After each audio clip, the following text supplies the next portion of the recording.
Yerushalmi Nazir, on continue Bezrat Hashem, là on s'était arrêté au Perek Shmini Alacha Aleph, au milieu de la Gemara. Ça se trouve à la fin du Daf Lamed Tet, donc c'est Lamed Tet Amud Bet, dans les éditions de Vilna et Meoréor, à 5 lignes d'en bas. Même plus, 6 lignes d'en bas. La Gemara reprend ce qu'on a vu dans la Mishnah. Umevin Korban Tuma ve Korban Tahara. 7 lignes d'en bas. Umevin Korban Tuma ve Korban Tahara. Donc on a dit que deux Nézirim allaient marcher, et un homme est venu leur dire, sachez qu'un de vous est devenu tamé, je ne sais pas qui c'est. Ils sont rentrés dans un grand problème, ils doivent faire en même temps, les deux en même temps, ils doivent faire un double korban, un korban de Nazir tamé, un korban de Nazir tahor, et donc dire celui qui est tamé, ce sera le sien, celui qui est tahor, ce sera le sien, etc. Hada beomed vesof shloshim. C'est halakha, c'est ce que la Mishnah nous dit qu'ils font donc le korban, c'est que s'ils étaient déjà arrivés au bout des 30 jours, aval beomed vetor shloshim, mais s'ils sont encore dans les 30 jours, ou un des deux, mamtinin lo ad shloshim, il faut attendre jusqu'à ce que celui qui est dans les 30 jours, il termine les 30 jours parce qu'il ne peut pas arrêter sa nésiroute maintenant. Peut-être que c'est lui le tahor. Donc il faut attendre qu'il termine les 30 jours, et c'est là on va faire les korbanot. De même, il s'agit que les deux étaient nazir 30 jours.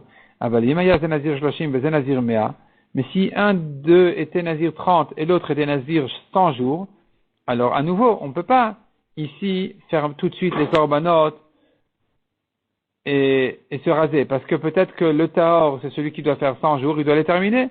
Donc même tinin la admei, on est obligé d'attendre jusqu'à ce qu'il termine ses 100 jours. Rabbi Yaakov de Romaya ba comme Rabbi Yossi. Il a demandé Rabbi Yaakov de Romaya devant Rabbi Yossi. Nitma botan ayamim mahen. Qu'est-ce qu'on fait dans le cas où on attend la fin des 100 jours? L'autre a déjà terminé ses 30 jours depuis longtemps, mais il peut rien faire, il est coincé. Il attend que son ami termine ses 100 jours pour faire le double korban, comme on a dit, korban nazir tameh, korban nazir tahor. Et voici que dans ces jours d'attente, celui qui devait terminer au bout de 30 jours, qui attend la fin des 100 jours, il en est déjà, disons, au 70e jour, et voici qu'il est devenu tamé. Et là, on est certain qu'il est tamé. Qu'est-ce qu'on fait maintenant? La question, elle est, peut-être que c'était lui le tahor. Donc on ne pourra plus faire le korban tahor maintenant. Parce que peut-être que son ami des 100 jours, il était lui le tamé. Et celui qui l'attend patiemment, c'était lui le tahor. Quand celui qui attend patiemment, il est devenu lui-même aussi tamé, alors finalement, on a perdu l'occasion de faire un korban de nazir tahor. Donc comment on va interrompre maintenant leur naziroute? Peut-être que c'est celui des 100 jours qui était pour de vrais tahor. Et finalement, on ne sait pas.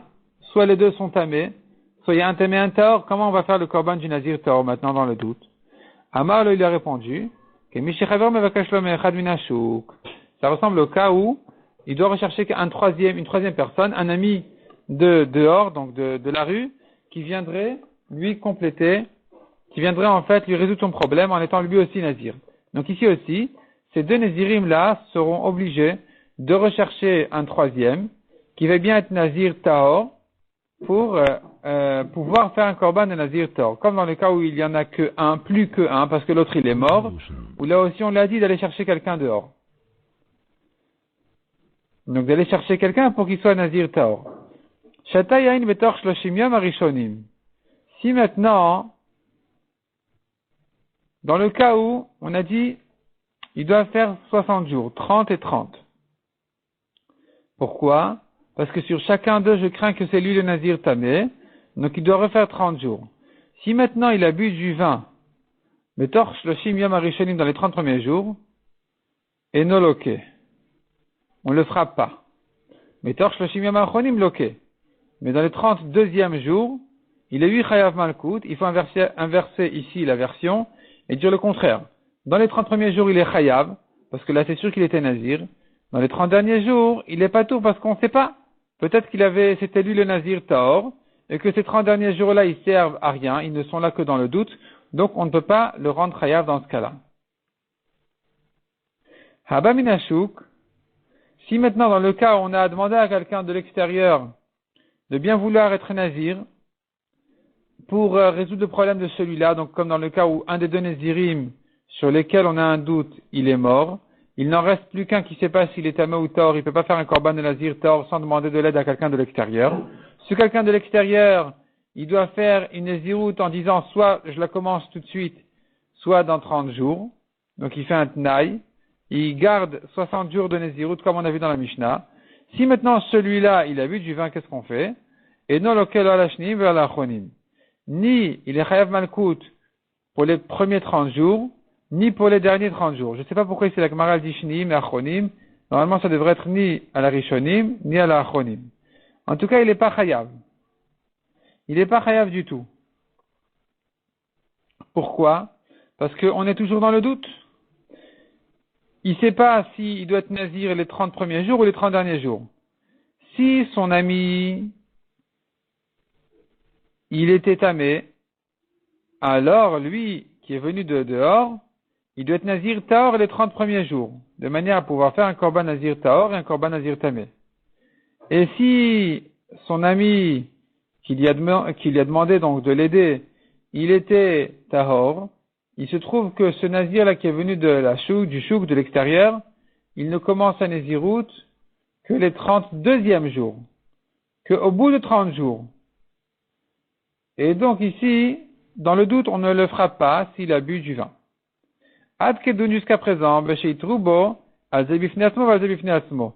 Quand on avertit, attention, si tu bois maintenant du vin, c'est interdit. Là, on ne peut pas le frapper comme on a dit. Donc si on l'avertit dans les 30 premiers jours, et dans les 30 derniers jours, ou bien dans les 30 derniers jours, on ne peut pas le frapper. Mais qu'est-ce qui sera dans le cas où il troubo al shnen ke'echad? On a dit, écoute, maintenant tu vas commencer 30 et 30 jours. Si tu bois du vin dans les 30 premiers et dans les 30 derniers jours, là c'est sûr que tu es chayav malkout. Il n'y aura plus de doute dessus. Est-ce que effectivement c'est un avertissement, il est chayav ou pas? Ça ressemble à la machloket de Rabbi Yochanan Resh Lakish. Ils sont en machloket sur 2 jours de Yom Tov en dehors d'Eretz Israël, où les témoins vont avertir quelqu'un en lui disant, écoute, si tu fais une melacha, un travail interdit, aujourd'hui et demain, tu es chayav. Rabbi Yochanan Amar Mekablin Atraya al Safek. Là-dessus, Rabbi Yochanan a dit, c'est un avertissement dans le doute, parce que de toute façon, il est chayav. Rabbi Shimon Lakish Amar El Mekablin Atraya al Safek. Resh Lakish dit, non, c'est pas un avertissement comme ça, puisque nous avons un doute sur le premier jour et sur le deuxième. Donc, même si on l'avertit en lui disant, écoute, si tu fais les 2 jours, tu es chayav, c'est pas un avertissement, il est pas tour. Pareil ici pour le nazir, qui doit être nazir 30 jours premier et encore une fois 30 jours suivants, puisque on est toujours dans le doute, même si on l'avertit en un double avertissement, il sera pas tour d'après Resh Lakish. Nazarti veni odama nazarti. Par contre, dans le cas où quelqu'un dit, j'ai pris sur moi une naziroute, mais je ne sais pas ce que j'ai dit. Imla arshav, imla charzman. Je ne sais pas si j'ai dit que je commence ma naziroute tout de suite ou dans 30 jours. Dans ce cas-là, à Marlo, il faut lui dire, Zule arshav, Zule charzman. Tu dois commencer maintenant 30 jours de naziroute et les continuer encore. Au bout de 30 jours, tu fais encore une fois 30. Dans ce cas-là, si maintenant, Shatayain betor shloshim yamim arishonim, loke, s'il a bu du vin dans les 30 premiers jours, il est chayav. Betor shloshim yamim achonim, enoloke. Dans les 30 derniers jours, il est patour. Et à nouveau, il fait un verset ici aussi, et dit comme ça. S'il a bu dans les 30 premiers jours, il est patour parce que peut-être que sa naziroute ne commence qu'au bout de 30 jours. Mais s'il a bu dans les 30 derniers jours, là, il est chayav de toute façon parce qu'il n'a pas interrompu sa naziroute. Il ne s'est pas rasé au bout des 30 jours. Donc ça devient une longue naziroute qui le rend chayav de toute façon, les 30 derniers jours, puisque il est mis manafchar dans une naziroute. Alors il est chayav. La Gemara dit, mais pourquoi, Vechash Lomar, on devrait craindre et dire, Shema Rishonim betor naziruto, peut-être que sa naziroute c'est les 30 premiers, Ve'achonim lecha naziruto. Et les derniers sont après sa naziroute. Pourquoi est-il chayav quand il a bu les derniers jours? Répond la Gemara, Kol yemenizro. La Torah nous a dit Kol yemenizro. De là j'apprends la sot yamim chez les achar melot qui v'tor melot. La Torah a dit tous les jours de sa naziroute. De là j'apprends que même les jours qui viennent après ces 30 jours, ils sont comme dans les 30 jours tant qu'il s'est pas rasé et qu'il a interrompu sa naziroute et qu'il a fini sa naziroute en fait officiellement. alors il n'a pas le droit encore au vin. Donc ici aussi, le yain, la touma, veletigilachat, tout est encore interdit pour lui, le vin, la touma, et de se raser, tant qu'il n'a pas formellement, officiellement, terminé sa nésiroute. La Gemara revient maintenant sur la Mishnah. Dans la Mishnah, on avait vu la solution de Ben Zoma qui a dit, pourquoi rechercher quelqu'un dehors en lui demandant de bien vouloir être nazir 60 jours, qui c'est qui va t'écouter, qui c'est qui va vouloir? Il vaut mieux se débrouiller tout seul. Dans le cas où un des deux Nézirim est mort et l'autre est resté vivant sans savoir s'il est tamé ou tahor, il a une solution. Il fait un korban nazir tamé dans le doute. Il amène un oiseau de khatat et il amène un début des korbanot du nazir tahor qui est ola et il dit un tnaï. Soit je suis tahor, nazir tahor, c'est ma ola de nazir. Soit je suis tamé. Donc j'ai fait mon korban de nazir tamé et la ola c'est un don. C'est un korban olat nedava. 30 jours plus tard, il refait encore une fois une Nézirut Betahara, et là, il amène tous les korbanot du Nazir Tahor. Et là-dessus, Rabbi Yoshua dit, mais il y a un problème. Il se trouve qu'il a fait ses korbanot de Nazir Tahor en 2 temps. Il a commencé, il n'a fait que la Ola à la fin des 30 premiers jours, et il a amené le reste à la fin des 32e jours. Et s'il était Tahor, alors son korban devait être fait en un coup, pourquoi je le partage en 2? C'est ce que Rabbi Yoshua a demandé à Ben Zoma. Les Chachamim n'ont pas accepté l'objection de Rabbi Yoshua, ils ont dit, non, on fait comme ça. La Gemara dit, mais quel est le problème? Viavi korbenotav, chetziam, chatzaim, il a qu'à faire ses korbanot en 2 temps, quel est le problème? Qu'il fasse moitié maintenant, et moitié dans 30 jours, qui c'est qui l'empêche? Répond la Gemara, shelotinol tshuva mi betavad. Bien sûr que l'objection de Rabbi Yoshua n'était pas une vraie objection, il n'a dit ça que pour qu'il y ait toujours des réponses au Beth Midrash, pour qu'on s'habitue toujours au Beth Midrash à raisonner. Et c'est pour ça qu'il a donné une réponse même si elle n'était pas valable. Nazir shenitma bisfek reshut achid vena bepesach. Quel est le dit dans un cas où un nazir, il est devenu tamé? En réalité, c'est pas une touma évidente, c'est pas une touma certaine, c'est nitma besafek, il a un doute sur sa touma, mais comme il se trouve dans un reshut achid, dans un endroit fermé, et que l'alacha elle est que sfek touma birshut achid tamé, donc il craint qu'il est tamé. Il considère qu'il est tamé ce nazir-là. Ve'eno bepesach. On parle pas maintenant de Pessah, on verra ensuite qu'est-ce qui se passe au Pessah. Qu'est-ce qu'il fait maintenant ce nazir-là? Est-ce que tu dis il est tamé, c'est fini, il se rase, il recommence, ou pas? Rabbi Yoshaya Rabba Amar Nazir Megaleach. Rabbi Yoshaya Rabba il dit, Rabbi Yoshaya le grand il dit, ce nazir-là doit se raser parce qu'on considère ça comme une touma certaine. Rabbi Yochanan Amar en Nazir Megaleach. Rabbi Yochanan il dit non, c'est pas une touma certaine. Detninan Taman. Rabbi Yochanan il ramène une preuve. Il dit regarde, on a notre Mishnah qui disait Kol touma minamet Nazir Megaleach alea. Toute touma du mort pour laquelle le nazir doit se raser. Chayavin alal biat mikdash, on est chayav si on est rentré ensuite au mikdash pour cette touma-là. Mais si c'est une touma du mort pour laquelle le nazir ne se rase pas, en chayavin alal biat mikdash. On n'est pas chayav pour elle en rentrant ensuite au mikdash.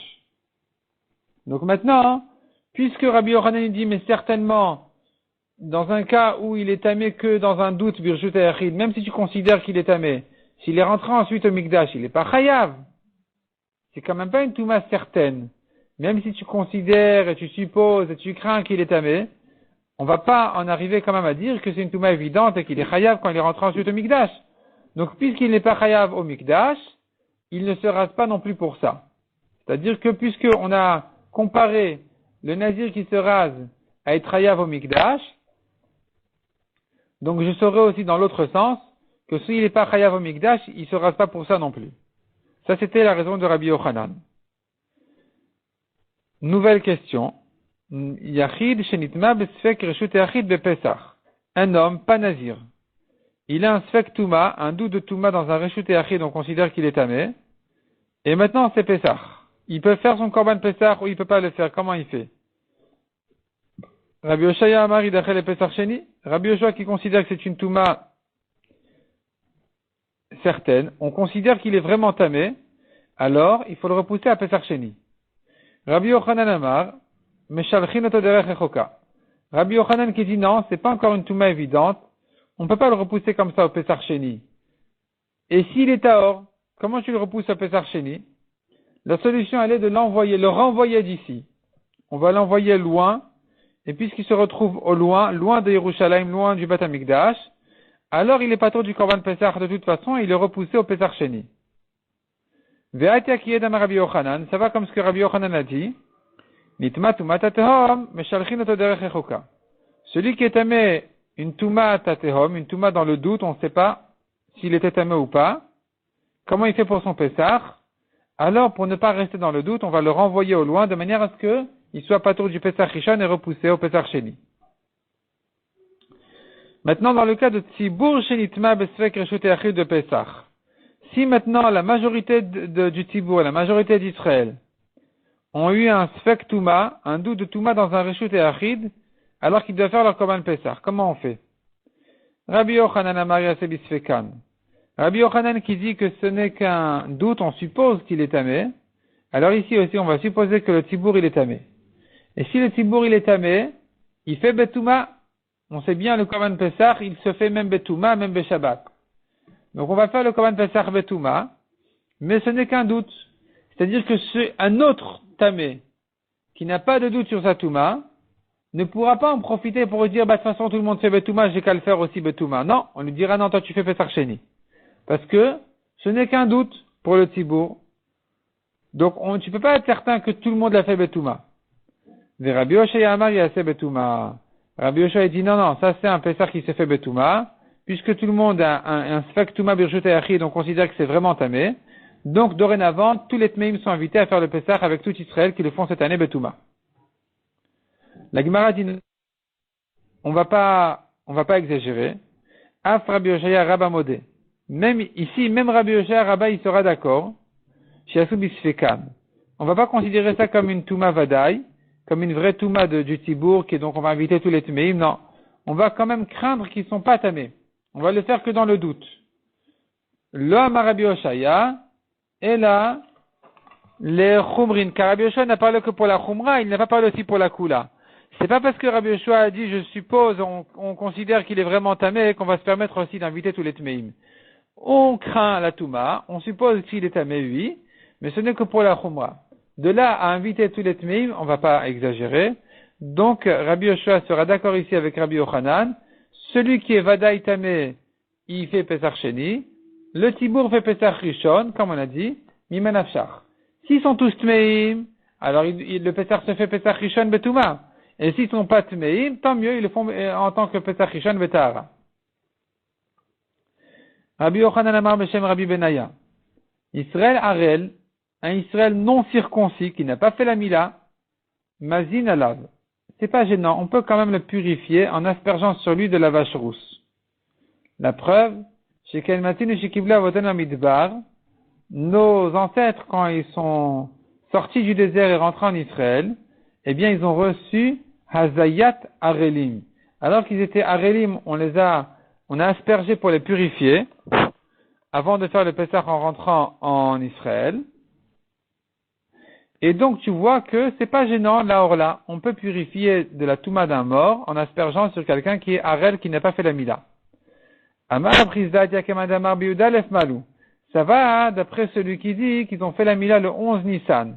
Le 10 Nissan, ils sont rentrés en Israël. Ils pouvaient pas faire la Mila parce qu'ils étaient encore faibles du chemin. Le 11 Nissan, ils ont fait la Mila. Maintenant, s'ils ont fait la Mila le 11 Nissan, ils peuvent plus se purifier pour Pessah.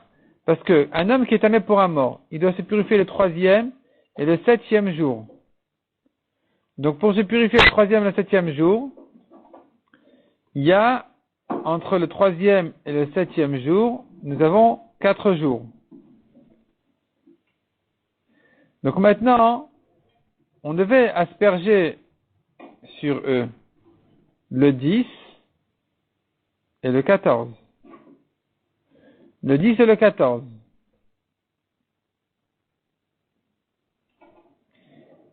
Le 14 Nissan, c'est le jour du Pessah. Donc s'ils ont fait la Mila le 10, alors il se trouve qu'on a aspergé sur eux après la Mila. Mais s'ils ont fait la Mila le 11, alors effectivement on pourrait prouver de là qu'on leur a aspergé avant la Mila.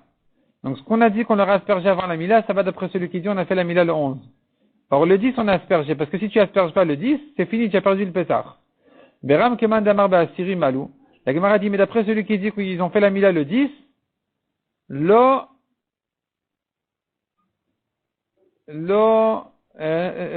on peut pas dire ça.